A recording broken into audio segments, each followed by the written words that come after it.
Olá, boa tarde, meu nome é Wilson, sou procurador da República lá em Goiás.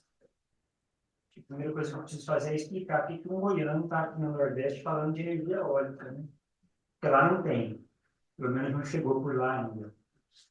Mas eu fazia parte do GT Grandes Empreendimentos em 2013, 2014. Está aqui uma das maiores especialistas do MPF em licenciamento, a Denise, acompanhava de perto o que o GT fazia. E aí, em algum momento, o coordenador da quarta Câmara na época, o colega Mário Blisi, olha bem, para você ver como é que funcionam as coisas dentro do governo. É importante esse relato, eu acho.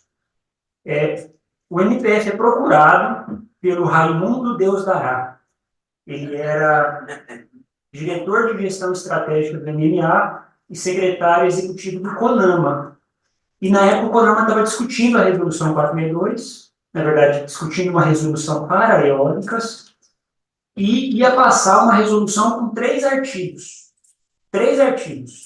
3 artigos, cada artigo com 2, 3 linhas, liberando tudo e entregando todo o licenciamento para os estados estabelecerem seus próprios critérios, parâmetros. Se não ia ter nenhum referencial federal que pudesse balizar o licenciamento nos estados. E aí o Raimundo Deus Dará, né, procura o MPF pedindo apoio, pedindo socorro, para tentar melhorar a discussão, tentar melhorar o debate lá, que a gente, quando entrou em campo, né, viu que era um debate dominado pelas OEMAs, pelos órgãos estaduais de meio ambiente. Na época, o representante das OEMAs lá era o secretário de meio ambiente da Bahia, não me lembro o nome dele, e a Abeólica. E, você vê, a gente está falando de 10 anos atrás, né? Era um absoluto desconhecimento do que se estava discutindo, fazendo, de possíveis impactos. Era difícil argumentar, porque tinha poucos estudos técnicos. Eu me lembro, assim, do ponto de vista ambiental, a gente discutia impacto à ave e fauna migratória. Alguém disse isso aqui mais cedo, né? Era o que a gente conseguia, assim, meio que imaginar que poderia ter problema. A gente conseguiu colocar, né, aqueles ecossistemas mais sensíveis, duna, etc. Mas o componente social, observa que ele é só um inciso que previa a necessidade do estudo de impacto ambiental quando houvesse impacto sociocultural. E a redação, bem da gente discutindo, a gente queria deixar assim, o impacto sociocultural em um sentido mais amplo, mas a gente só conseguiu passar, assim, um impacto sociocultural que inviabilizasse a comunidade. Aí teria que passar por um estudo de impacto ambiental. Então, assim, essa resolução 462, que eu relembro ela hoje, chega à conclusão de que era muito ruim, era para ser bem pior. Era para ser praticamente nada, né? E aí a gente, não havia estudos na época, o MPF fez um laudo antropológico sobre isso. E eu fui chamado a comentar isso em dois ou três momentos dentro do próprio MPF, e eu usava uma frase de uma das pessoas, de uma das mulheres impactadas, descrevendo como era viver sob o gerador, né? E ela usou a seguinte frase: é como um avião que nunca pousa. Essa era a imagem que ela usou, que eu coloquei na abertura desse PowerPoint que eu apresentei em algumas ocasiões. Mas um avião que nunca pousa, né? Mas naquela época era tudo muito... Não havia bibliografia, não havia essa riqueza de exposição que vocês mostraram aqui, né? A gente está, então, 10 anos depois, essa resolução acho que é de julho, né, de 2014, e é mais do que evidente a essa altura a absoluta necessidade de se rediscutir aquilo ali e construir padrões um pouco mais, pouco não, né, muito mais firmes, né, diante dos impactos que a gente já documenta aqui. As questões de saúde pública, que eu acho que naquela época não devia ter bibliografia em português, né? Hoje a gente tem o trabalho da professora Vanessa, né, que fez a apresentação do cedo. Fiocruz, que é uma instituição que, por onde passa, deixa uma marca de qualidade técnica, respeito acadêmico, etc. Então, assim, a gente precisa discutir essas coisas. Precisamos muito discutir isso. Bom, e onde é que entra a cartografia social disso tudo, né? Eu representei o Ministério Público Federal por 10 anos no Conselho Nacional de Povos e Comunidades Tradicionais, entre 2011 e 2020, mais ou menos. E tenho indo para 16 anos de MPF, sempre trabalhando com povos e comunidades tradicionais. Trabalhei muito com indígenas, mas sempre trabalhando também com o que a gente chama de outros PCTs, né? E eles não gostam que a gente se refira a eles assim. Eu comecei minha carreira no Pantanal, né? Então trabalhando com combate pantaneiro. Eu entrei em 2008. Vamos lembrar que o decreto 6040 é de 2007. Assim, era uma absoluta novidade, né? Essa categoria de PCTs, que hoje a gente entende como uma categoria jurídica consolidada, era uma novidade, não tinha lei usando esse nome, né? Esse nome iuris, PCT, Povos e Comunidades Tradicionais. Hoje já tem várias leis com contendo essa expressão, ou seja, é uma categoria jurídica que se consolidou. E a gente precisa comemorar isso, né? Precisamos comemorar isso. E aí, só, assim, a primeira vez que eu piso que eu discuto povos tradicionais da Caatinga, né? E aí vejo aqui MST, vejo aqui o campo, assim, algo que a gente precisa refletir sobre o conceito de PCTs dentro dessa realidade. Porque a gente tem um conceito de PCT, do Decreto 6040, que é muito próximo do Decreto de Povos Tribais, da Convenção Menor do IP, e eu entendo que, para preservar o próprio conceito, para que esse conceito continue minimamente operativo, a gente precisa dizer até onde ele vai. E aí é um corte muito difícil, assim, até onde vai o conceito de PCT e onde começa o campesinato clássico, tradicional, da agricultura familiar. Quando a gente está discutindo Amazônia, Cerrado, eu consigo perceber com um pouco mais de clareza esse corte. No meu estado Cerrado, há uma agricultura familiar mais integrada, né, ao mercado e tal. Então, assim, isso aqui não é povo como da tradicional. Mas ouvindo as apresentações de vocês ontem e hoje, eu fico muito preocupado sobre esse corte dentro desse bioma caatinga, né? Até onde vai povos e comunidades tradicionais da caatinga e onde começa um campesinato que não se enquadraria dentro desse conceito. E essa discussão é necessária, é difícil, não é uma discussão, eu acho que não é um debate para a academia resolver, os movimentos sociais têm que discutir isso, até onde vai o corte, até onde eles entendem que a categoria deve ser preservada e até onde ela deve ser elástica o bastante para alcançar realidades que eles concordem em que o conceito as alcance, né? Mas, assim, precisa ser discutido isso. E isso é fundamental, né? Porque se a gente fala de cartografia social de povos e comunidades tradicionais, a gente precisa dizer isso. Quem entra na minha cartografia e quem não entra. Eu sempre trabalhei com Sexta Câmara, principalmente, mas eu tenho uma audiência pública em Catalão no dia 23 de maio, sobre mineração. E lá em Catalão, as comunidades impactadas não são o povo comunidade tradicional. E eu preciso ficar dizendo para mim o tempo inteiro, eu estou fazendo aqui um trabalho de quarta Câmara, que é a nossa Câmara de Meio Ambiente, e não um trabalho de Sexta Câmara. Então, assim, a gente precisa fazer esse debate aqui. Precisamos. E aí, qual foi, assim, a partir dessas reflexões, a partir dos problemas que o MPF encontra dentro da sua realidade de trabalho, os problemas que a gente enfrentava dentro do Conselho Nacional de Povos e Comunidades Tradicionais, conhecendo a cartografia social, especialmente ligada ao professor Alfredo Wagner, o que o MPF propôs? Né? Qual é, eu acho que, a contribuição do MPF para esse debate? No ano de 2018, o MPF propôs, lá no quilombo Monte Alegre, no município sul do Maranhão, ali não lembro do município, mas era o quilombo da Dona Edivete, a gente apresentou a proposta de criar, dentro do Ministério Público Federal, uma base de dados georreferenciada de territórios tradicionais, vírgula, sejam eles objeto de reconhecimento oficial ou não. Os territórios oficialmente reconhecidos têm 1 milhão de problemas, tem grilagem, invasão, tem de tudo, brigas dentro da comunidade, normal, mas o grande desafio do MPF era lidar com os territórios não reconhecidos. E por que isso é um problema particularmente difícil para o MPF? Porque a gente não pode se substituir ao Poder Executivo para dizer isso aqui é um território tradicional. Né? A academia tem liberdade acadêmica, né? Tem autonomia acadêmica para dizer sim, é tradicional, está aqui o meu arrazoado. O MPF, nem que a gente fizesse isso muito bem, temos antropólogos brilhantes na carreira, Ainda assim, a gente seria questionado. Por quê? Porque não é atribuição do Ministério Federal. Né? Como que o MPF vai dizer que determinada área ocupada por uma comunidade é uma terra indígena, se ali ainda não houve um trabalho da FUNAI? Né? Como é que a gente vai dizer que determinada área é uma unidade de conservação ou uma área necessária à sobrevivência de uma população extrativista, se ainda não teve nenhum trabalho do CNBio? E a gente não pode tomar para si essa tarefa.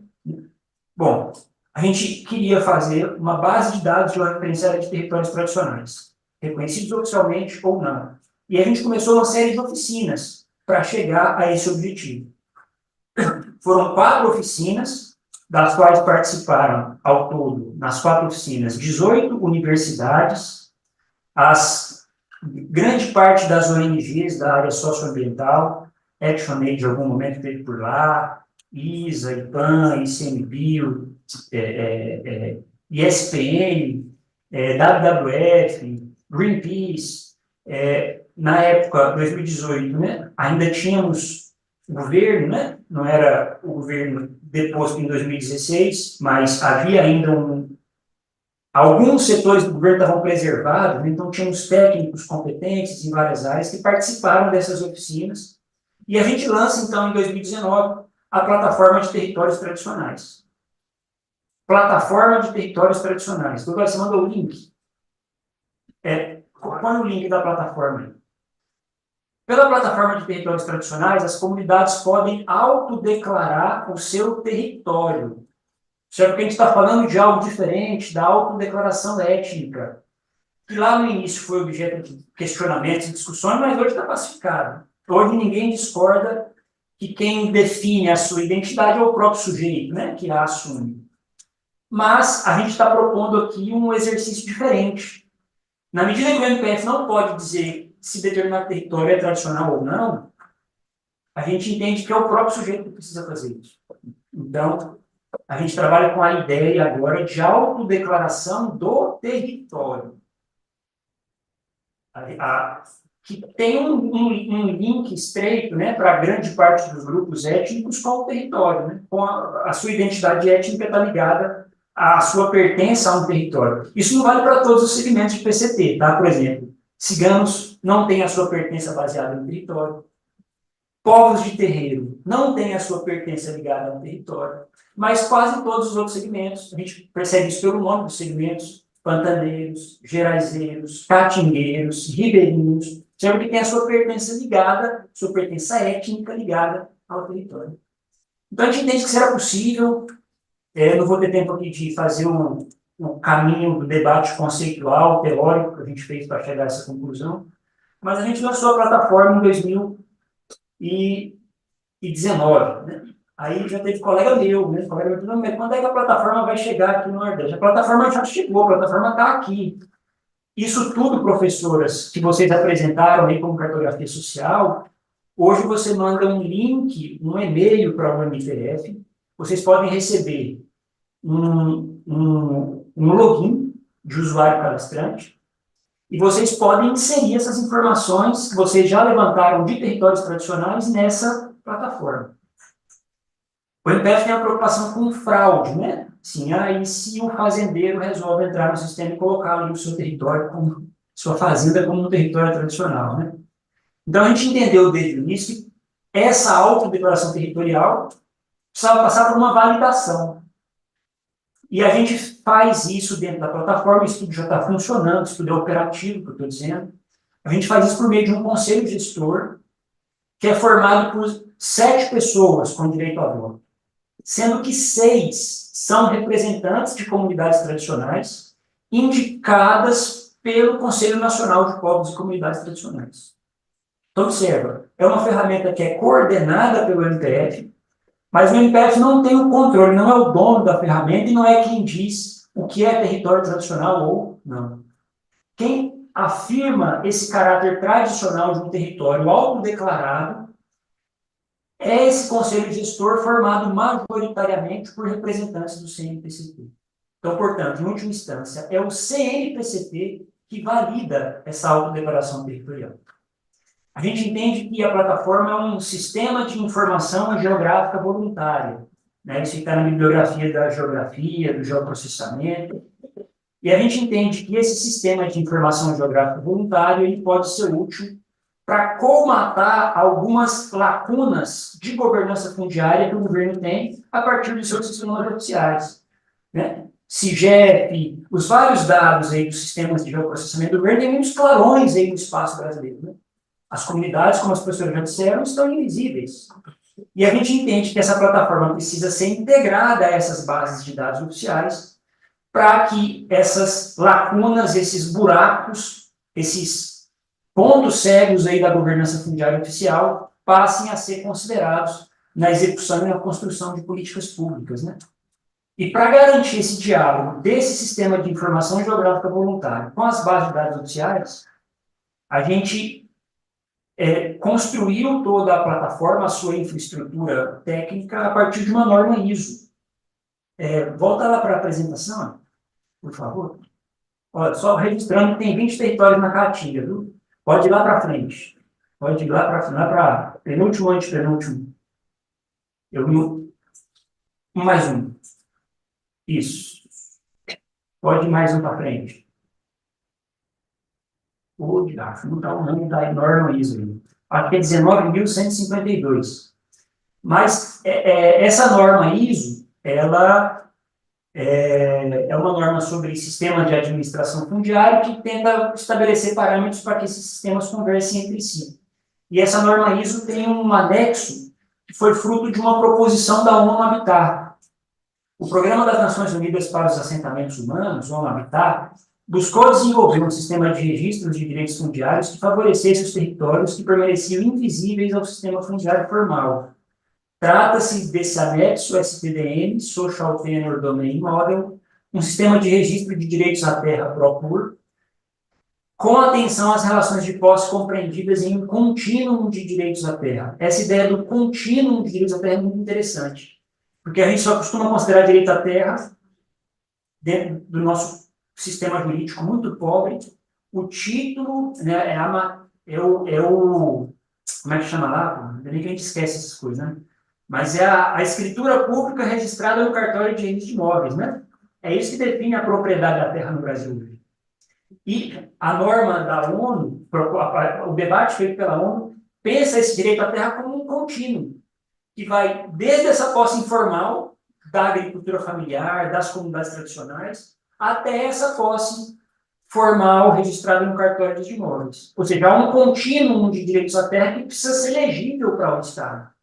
E esse sistema de informação, os sistemas de governança fundiária do governo tem que enxergar não só o título do imóvel, mas tem que enxergar também as posses sociais, as posses informais, porque só assim o governo vai conseguir executar de forma responsável, adequada as suas políticas públicas. Passa mais um, já estou quase acabando, tá?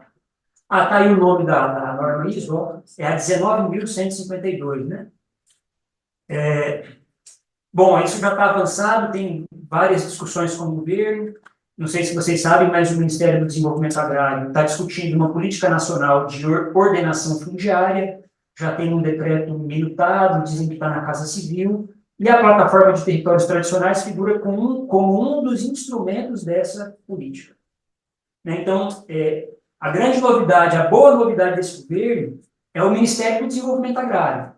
Porque lembrem que o MDA, ele sempre cuidou da agenda da reforma agrária.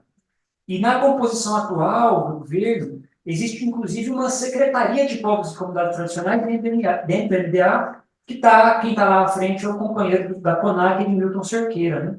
Então, o MDA tomou para si a reflexão, o debate, a discussão sobre regularização fundiária de territórios tradicionais. Uma coisa que tradicionalmente sempre esteve lá no NNA.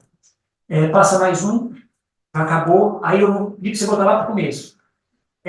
Qual é a grande contribuição que a Sexta Câmara acabou de dar para toda essa discussão, né? A plataforma existe desde 2019 e a gente vinha trabalhando com a ideia da autodeclaração de territórios tradicionais, etc., mas a gente ainda não tinha um respaldo normativo dentro do próprio MPF para fazer isso. E aí, no começo desse ano, todos os méritos para a existência desse enunciado aí, eu acredito, a doutora Eliana Torelli, cadê a doutora Eliana? Está aí? Está lá fora. A doutora Eliana, que como coordenadora da Sexta Câmara, propôs em um encontro da Sexta Câmara em Salvador, no final do ano passado, que a gente minutasse uma proposta de enunciado, está aqui o Camões, que ajudou nessa construção, Márcia Zólinger e outros colegas. Isso foi encaminhado para o colegiado da Sexta Câmara, e a doutora Eliana conseguiu que esse enunciado fosse aprovado lá. Eu acho que é a primeira vez que o Estado brasileiro oficialmente admite essa hipótese da autodeclaração de território. Né? E aí, esse enunciado acho que precisa ser apropriado pela cartografia social, porque eu acho que o grande desafio é extrair consequências jurídicas desse trabalho belíssimo que vocês fazem, que já tem uma metodologia sólida, que já está difundido, que tem reconhecimento. Agora, como extrair consequências jurídicas, políticas, não apenas acadêmicas, isso, né? Como fazer isso incidir dentro das políticas públicas? Eu vi aí que no Ceará está no mapa oficial do Estado, né? Pô, bacana, vamos conversar mais, quero entender mais sobre isso. Porque a gente trabalha exatamente nisso agora. É como fazer que a plataforma de territórios tradicionais e essa autodeclaração incida concretamente sobre políticas públicas. Né? Então, assim, tem muita coisa em andamento, muitas discussões. Para encerrar minha fala, esse trabalho todo é apoiado hoje por um acordo de cooperação com a Alemanha. O MPF celebrou um acordo de cooperação com a Alemanha, o Brasil, na verdade, né? E aí quem executa esse acordo de cooperação no Brasil é o MPF, junto com a agência alemã de cooperação, que é a GIZ. Então, apoiando a plataforma, a sua consolidação como uma política pública, a sua difusão, existe hoje um projeto Territórios Vivos, que é um acordo de cooperação Brasil-Alemanha, então, coordenado pelo MPF, GIZ e CNPCP, e a gente está trabalhando para difundir essa ferramenta, difundir essa possibilidade da autodeclaração e fazer que isso entre aí de verdade dentro das políticas públicas. Tá bom? É isso. Obrigado.